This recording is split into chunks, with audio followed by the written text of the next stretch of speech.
Hi guys, and welcome back to yet another side story. We're gonna do the Perfect Poltergeist. Peeves has been causing more trouble than ever. Can anything stop him? Lottie might have an idea. Head to the Great Hall. We're actually already here because we finished the last side story right in this very hall.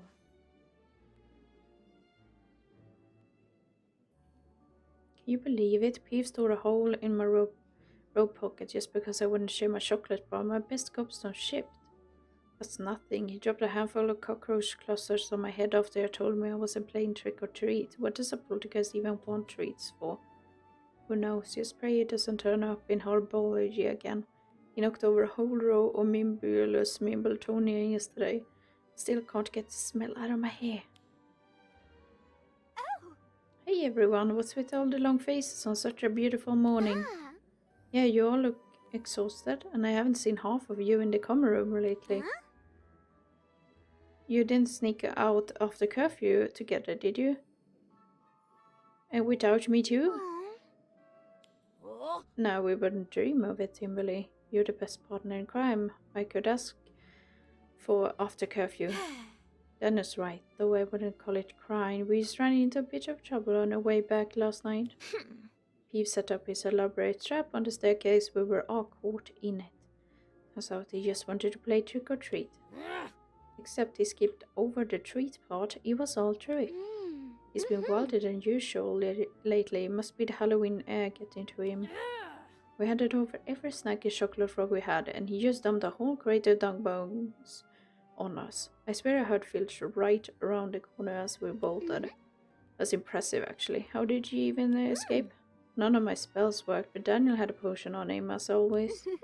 That's brilliant. I've never heard of a potion that breaks traps. How did you come up with it? It's probably better you don't know, for your own safety. Let's just say it involved a few improvements to the flesh-eating slug repellent. Ugh. Ew.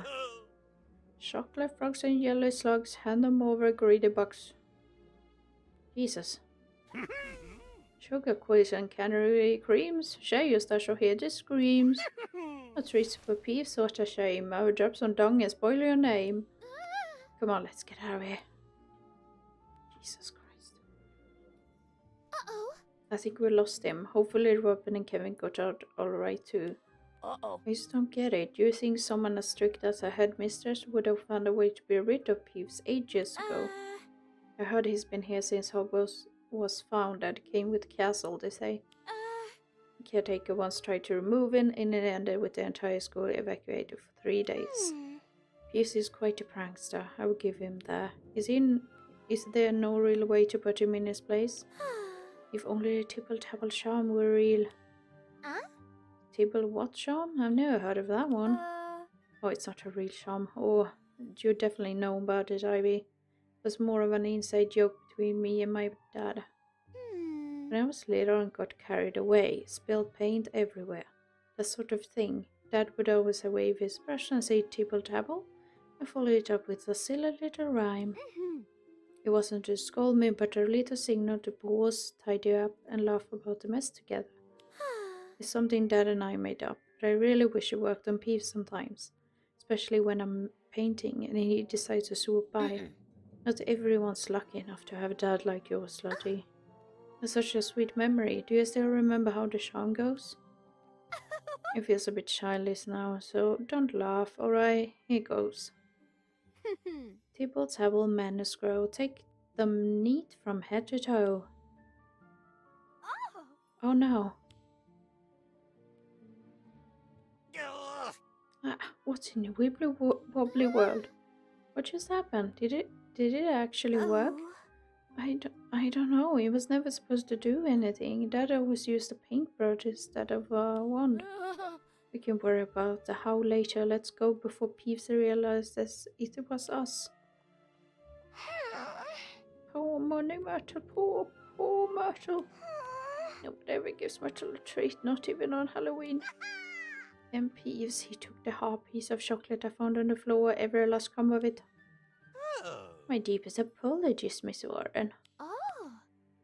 What was that? I can't believe it. I was terribly inconsiderate. Please accept my most profound regret for my behavior. Aw. I must be hallucinating too many Halloween sweets. Oh.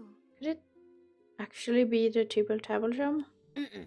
Sounds polite, but he still looks like he's fighting himself. Mm-mm. Maybe he only changed what he does, not what he wants.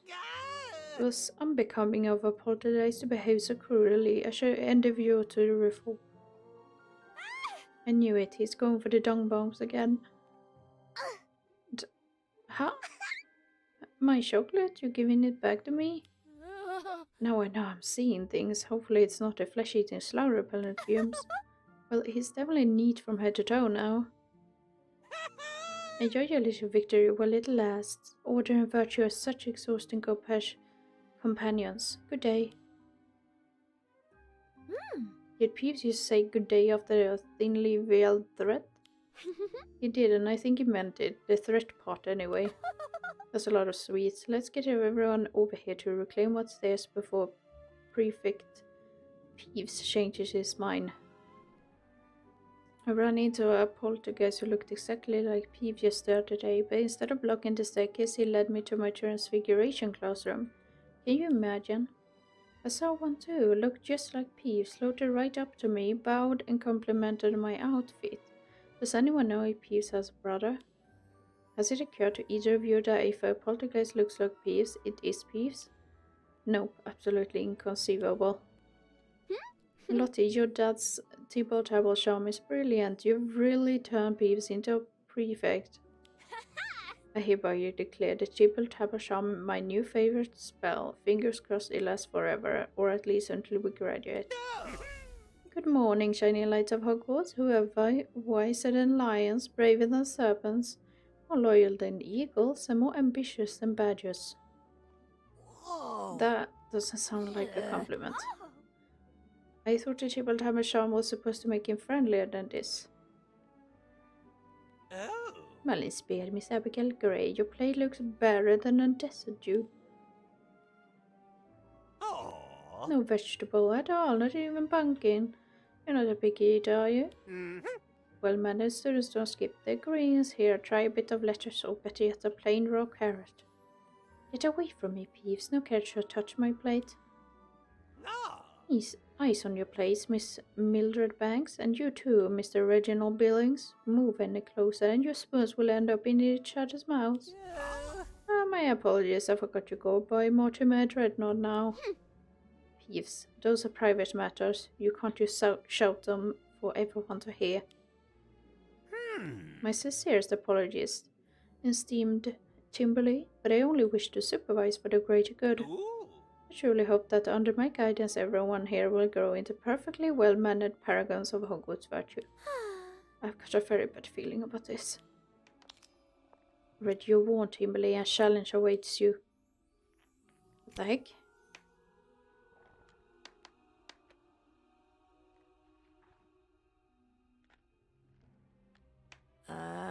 You're taking an awfully long time for a single move, Timberley. 2 more minutes and I might actually start listening to Professor Gorski. Well, you asked for it, Daniel. Let's see how you deal with it. Yes. How I deal with it? By taking your queen, of course. Check. Oh, what was that? Ooh. Timberley Daniel Page, playing wizard chess in the most solemn and serious history of magic class. 100 points from Hufflepuff. Shut his Peeves, you got no right to deduct house points. You just might be right, Mr. Page. However, Victory. Professor Gorski, Timberley, and Daniel Page are playing wizard chess during your lecture. Open defiance of classroom discipline. I recommend deduction of poisonous wands. Wahoo. I almost forgot to mention, today we have a very special teaching assistant. Please welcome Mr. Peeves. Quite surprising, isn't it? I never imagined the day would come when Peeves would knock some sense into the rest of us. Quite literally, too. If a poltergeist like Mr. Peeves can find the strength to better himself, then surely it's not too late for any of you. Don't forget what's waiting for you in your 50th year. Now, where were we? Ah, yes. Jarly Platt, a most unpleasant fellow. Oh. Ivy Warrington. No charms revision during history or magic lessons. Aw. Lottie Turner, no doodling in your notes. Mhm. Kara Tomlinson, you put away those divination cards under your desk. Ah. I guess the Tibble Tabble Charms turns practice into tattletales. Mm-mm. Henry Page, mind your tone when addressing your teaching assistant. Consider this a formal warning. Oh. Merlin Spears, is Beef going to stay like this forever? He's worse than all 4 prefects put together. Oh. I'm sorry, I never thought the Tibble Tabble Charm would actually work, let alone like this. It's not your fault, Lottie, it was just an accident. Got another class. Here's hoping Professor Drumgold hasn't asked Peeves to be her assistant.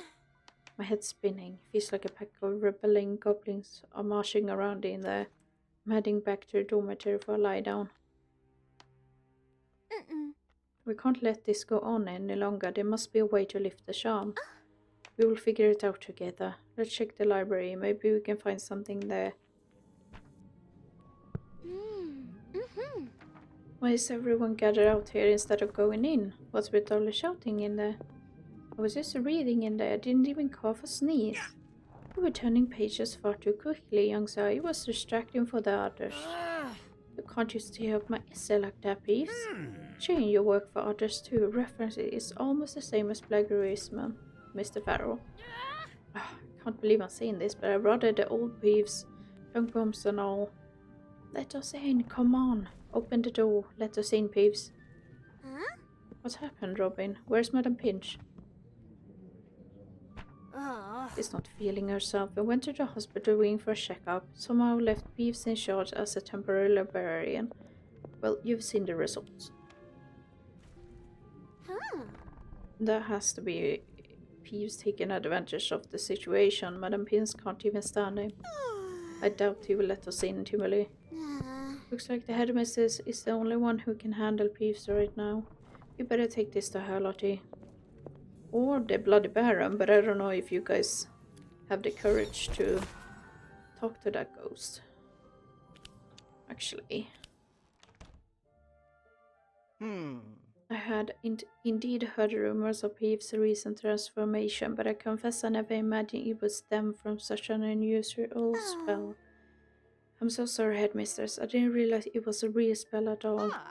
No need to apologize, Miss Turner. Accidents of this kind are rare, but by no means unheard of. Many spells were first born out of coincidence, emotion, or sheer curiosity.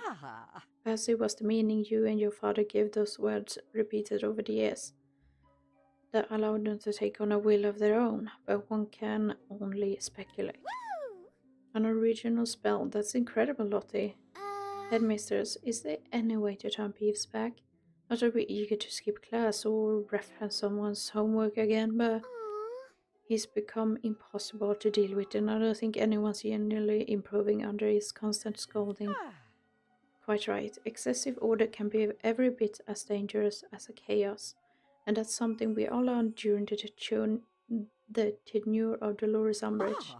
Given that poltergeists are non-beings that usually represent disorder, a devotion to rules goes entirely against Peeves' nature.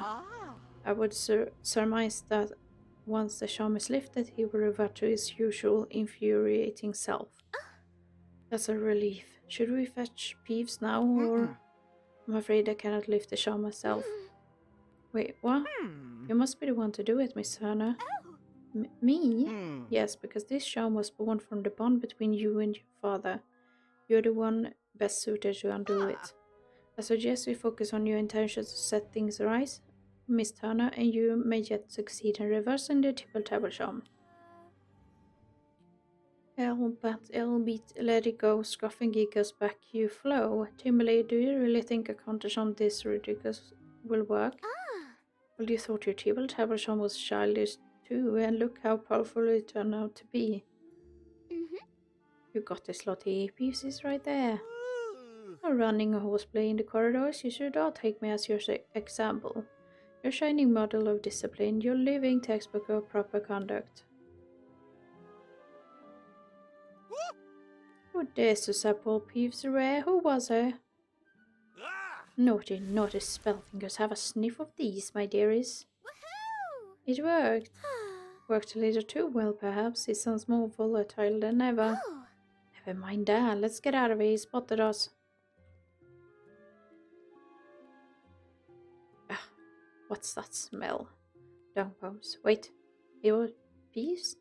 Well, it's bad. He's back here again. Finally. Oh, what a joyous day.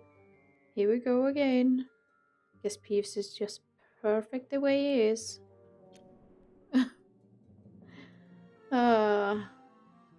And that is that little side quest done. Next up, I will record a season quest. And in 2 days, the final chapter will be released, and then I will record all of it.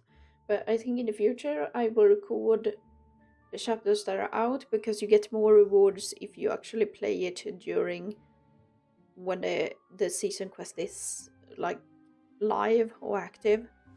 So yeah, but that was all for today's little side story.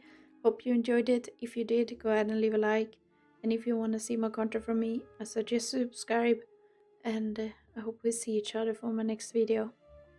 Bye guys.